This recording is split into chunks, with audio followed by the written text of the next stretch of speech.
On va parler à présent de blog, tout simplement, et voir comment est-ce qu'il est possible d'avoir du monde, d'avoir des prospects, d'avoir peut-être des clients à l'aide d'un blog.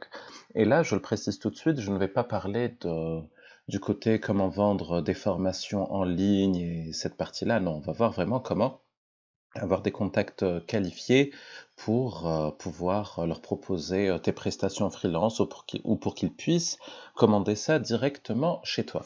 Déjà, ce qu'il faut savoir, c'est que un blog peut être aussi bien utile sur la partie inbound que outbound. Je m'explique. Supposons que, voilà, je te montrais dans l'autre vidéo sur la partie LinkedIn que des personnes venaient visiter mon profil. À ce moment-là, je peux les renvoyer vers une partie de mon site web qui présenterait l'offre ou qui donnerait la possibilité de me contacter. Je reste sur l'exemple concernant la partie immobilier que je développe. Donc là, c'est tout un argumentaire que j'ai développé pour expliquer pourquoi les entreprises, pourquoi les agences immobilières devraient revoir, repenser leur stratégie, qu'est-ce qui cloche dans leur technique de promotion actuelle, et voilà. Le but ici, c'est de les amener à demander un rendez-vous. Donc ça vient parfaitement renforcer les autres actions de prospection que je fais. Je pourrais également mettre ce lien-là, le lien du site, sur des cartes de visite. Et donc, quand je remettrai ces cartes de visite dans une démarche outbound, les personnes viendraient sur mon site web et si le service les intéresse, à ce moment-là, elles peuvent demander un rendez-vous, par exemple, ou me contacter. Bien.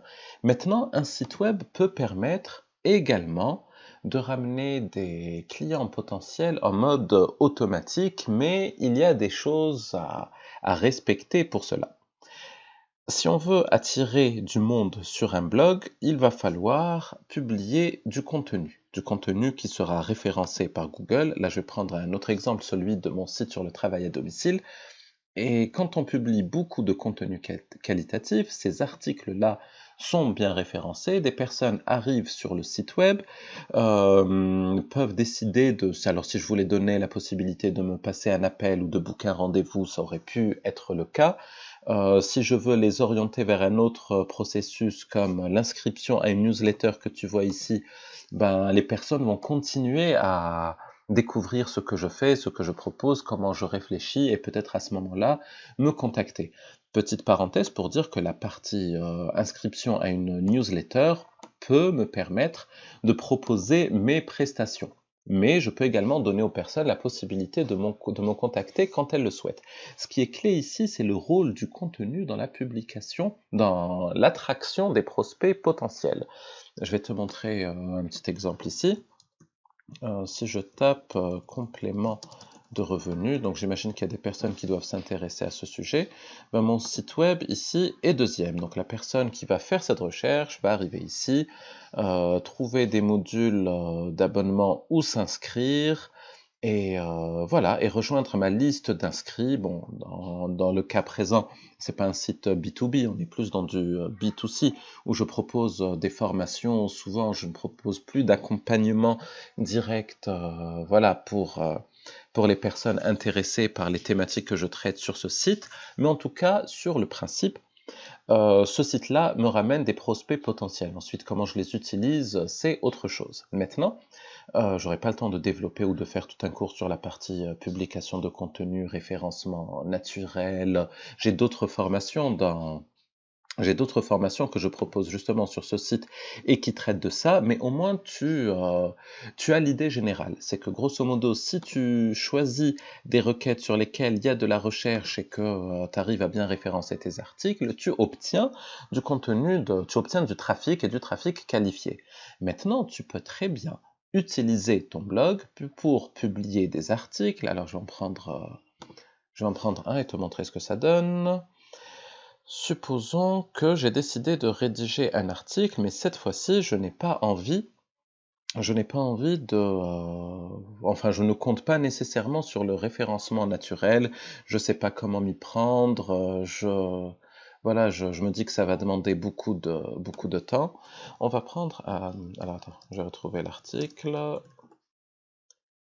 Voilà, j'avais diffusé des choses sur les tunnels de vente. Donc là, on est un peu plus, on est dans un domaine un peu plus technique, moins généraliste. Il y a beaucoup de personnes qui peuvent s'intéresser aux tunnels de vente. Donc là, c'est vraiment un article pavé ultra qualitatif. Et peut-être que la personne qui va lire cet article pourrait avoir envie de me contacter pour voir comment mettre en place un tunnel de vente pour son projet. Ok. À défaut de recevoir du trafic de chez Google, ben je peux parfaitement prendre cet article-là, le diffuser sur mon compte Facebook ou aller sur mon compte LinkedIn et le partager. Le processus ensuite reste le même.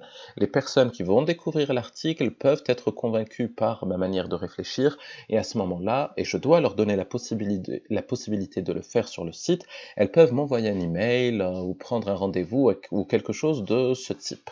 Donc, si tu envisages de le faire, je pense qu'avoir un site web quand on veut faire connaître ses activités, par rapport aux techniques que je t'ai montrées, c'est un luxe dont tu peux te passer, mais tu te priverais, voilà, d'opportunités. Aujourd'hui, pour être réaliste, si tu tapes à la porte d'une entreprise, tu peux très bien discuter avec quelqu'un, lui expliquer que tu es la bonne personne qui va apporter une solution à son problème. Il peut te demander de lui faire un devis, il accepte, il le signe, voilà. Par contre, si c'est une personne qui a beaucoup plus besoin de temps pour réfléchir, peut-être qu'elle va être rassurée si elle se rend sur ton site web professionnel, qu'elle découvre un petit peu ton parcours, tes références clients. Voilà, j'ai dû mettre ça, j'ai dû commencer à mettre ça ici.